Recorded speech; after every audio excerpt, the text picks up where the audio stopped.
Hi friend, good evening, नमस्कार। स्वागत है आपका आपके अपने चैनल टारगेट 360 विद धर्म में। दोस्तों, जैसा कि आपको पता है, इस चैनल के माध्यम से आपको विद्यार्थी जीवन संबंधित सारी जानकारी जो है वो समय के साथ और सच्चाई के साथ मिलती है। तो थंबनेल में देख पा रहे होंगे कि एनटीपीसी मैंने थंबनेल बनाया कि एनटीपीसी 2024 एग्जाम CBT 1 150 दिन बाकी। अब ये कैसे 150 दिन बाकी, पूरी चर्चा हम करेंगे वीडियो में। और बिल्कुल सच्ची बात है, इसमें कोई दो राय नहीं है, कोई निगेटिविटी नहीं है इस वीडियो में। तो आगे बढ़ने से पहले अगर आप एनटीपीसी की तैयारी करें तो थोड़ा सा आपका एक टेस्ट हो जाए, जो कि बहुत ज़रूरी है। ये 5 क्वेश्चन है, मिडवल हिस्ट्री से है और ये आए हुए सारे क्वेश्चन हैं। ये जो पहला क्वेश्चन है वो आप देख सकते हो कि 1997 में ये आया हुआ क्वेश्चन है। सहायक स्टेशन मास्टर RRB मुजफ्फरपुर में, उस समय अलग तरीके से परीक्षा होती थी। करें कि पहला क्वेश्चन है कि एकता प्रथा।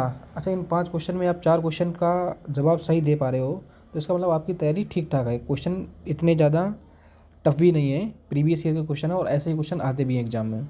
करें कि एकता प्रथा निम्नलिखित में से किसके समय प्रचलित थी। तो आपके ऑप्शन है दिल्ली सल्तनत के समय, मुगलों के समय, चालुक्यों के समय या विजयनगर साम्राज्य के समय। तो सिंपल सी बात है कि जो एकता प्रथा थी, आपको पता है कि किसने शुरू की थी। तो ये इल्तुतमिश ने शुरू की थी। और इल्तुतमिश जो था वो किस समय था, वो दिल्ली सल्तनत के समय का राजा था। और कौन से वंश का था, वो गुलाम वंश का राजा था। आसानी से आप अगर गुलाम वंश के बारे में पढ़े होंगे, दिल्ली सल्तनत के बारे में, इल्तुतमिश के बारे में पढ़े होंगे तो आसाम से जवाब दे दिया होगा। नेक्स्ट क्वेश्चन,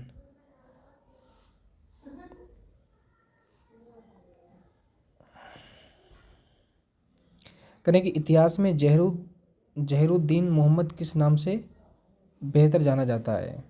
कि जहरुद्दीन नाम तो था लेकिन किस और नाम से इसे जाना जाता है। उसका फेमस जो नाम वो है किसका है। आपके ऑप्शन है अकबर, औरंगजेब, बाबर और शाहजहाँ। देखो, ये भी RRB अजमेर में टिकट कलेक्टर के पेपर में आया था 2006 में पेपर।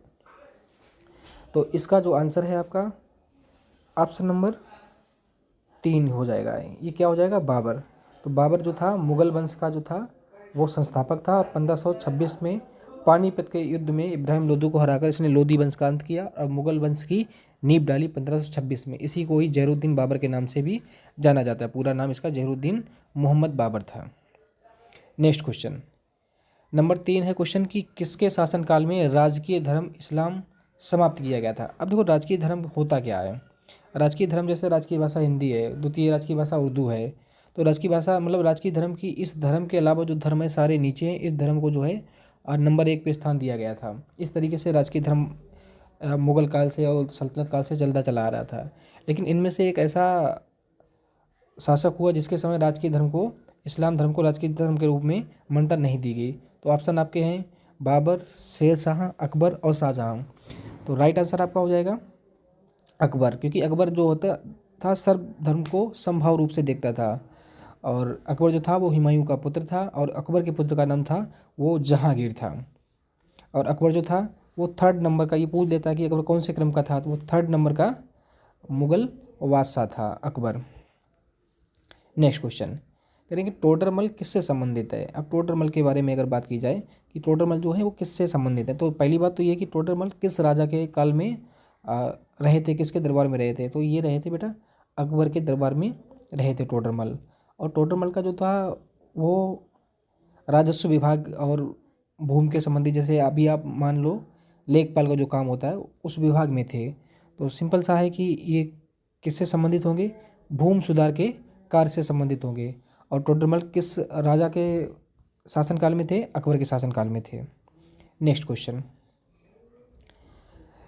और बहुत इंपॉर्टेंट क्वेश्चन है ये, कह रहा है कि बाजार नियंत्रण प्रणाली किसने प्रारंभ किया था। कि बाजार नियंत्रण पहले क्या था कि बाजारों में जो व्यापारी थे मनमाना दाम रखते थे, मनमानी तौल नाप होती थी, कोई नियम कायदे कानून नहीं थे।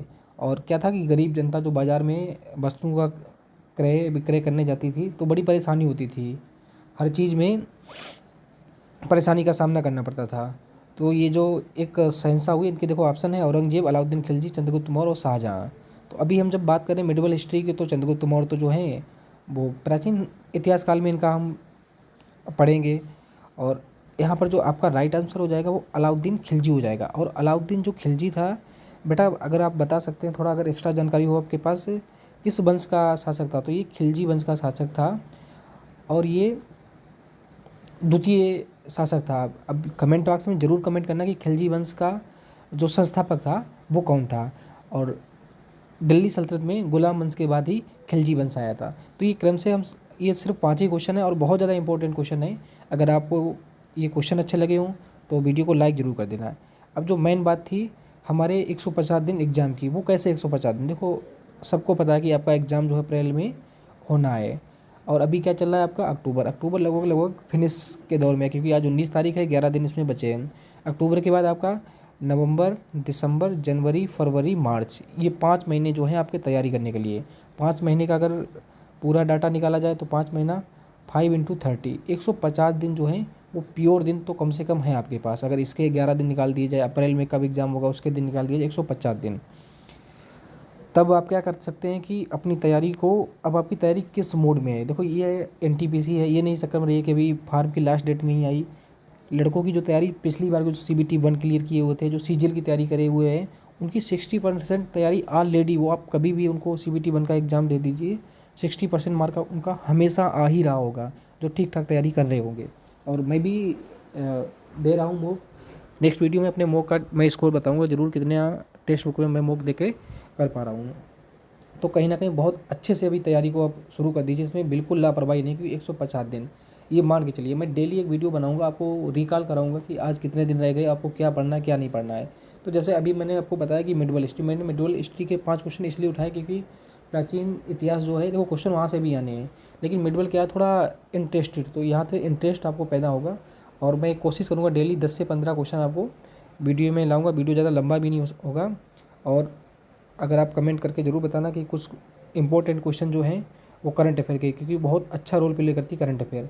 तो सोच रहा हूँ कि 10 क्वेश्चन हिस्ट्री, ज्योग्राफी या किसी एक टॉपिक से मैं उठा लूँगा, और 10 क्वेश्चन करंट अफेयर के डेली रिवाइज कराता रहूँगा। तो ये आपके जो हैं 20 क्वेश्चन हो जाएंगे। और निश्चित तौर पर अगर आप इस सीरीज़ को कंटिन्यू मेरे साथ करवाते हैं, देखो कंटिन्यू जब भी होगा जब आप इस चैनल को प्यार देंगे, सब्सक्राइब करेंगे, लाइक करेंगे, वीडियो को शेयर करेंगे, तभी ये चीज़ें संभव हो सकती है। क्योंकि पैसा तो कोई ले नहीं रहे हम, ये मोटिवेशन मेरे लिए यही होगा। तो 150 दिन में अगर आप 20 क्वेश्चन डेली कर रहे हैं, 10 क्वेश्चन जीके जीएस के और 10 क्वेश्चन करंट अफेयर के, तो निश्चित तौर पे 15 दूना 30, आप 3000 के समथिंग क्वेश्चन कर ले जाओगे। तो 3000 क्वेश्चन में बहुत अच्छी आपकी तैयारी जो है वो होने वाली है। और एक और जो मैंने हेडिंग लिख रखी कि कितने मार्क पर निकलेगा आपका CBT 1, बहुत इंपॉर्टेंट बात है। अभी ये चीज़ कहना थोड़ा एक जल्दबाजी हो जाएगी, लेकिन फिर भी अभी आप ये मान के चलिएगा कि आप ST देना शुरू कर दीजिए। आप अपनी तैयारी को रिवीजन मोड में, जिनकी तैयारी ऑलरेडी हो चुकी है, जो अपना कोर्स ख़त्म कर पा रहे हैं, तो ये मान के चलिए कि 70 से तो कम में किसी भी जोन में बात नहीं बनने वाली है UR कैटेगरी की। ये एक पत्थर की लकीर है, 70 से कम में कोई बात नहीं बनने वाली है।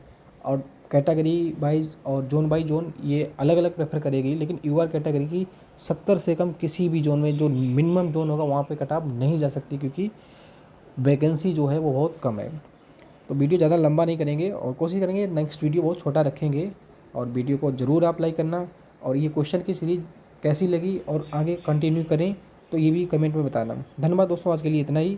वीडियो को लाइक जरूर कर देना, चैनल को सब्सक्राइब जरूर कर लेना, बहुत ज़्यादा इंपॉर्टेंट न्यूज़ आपको मिलने वाली है अगर NTPC की आप तैयारी कर रहे हो तो। धन्यवाद दोस्तों।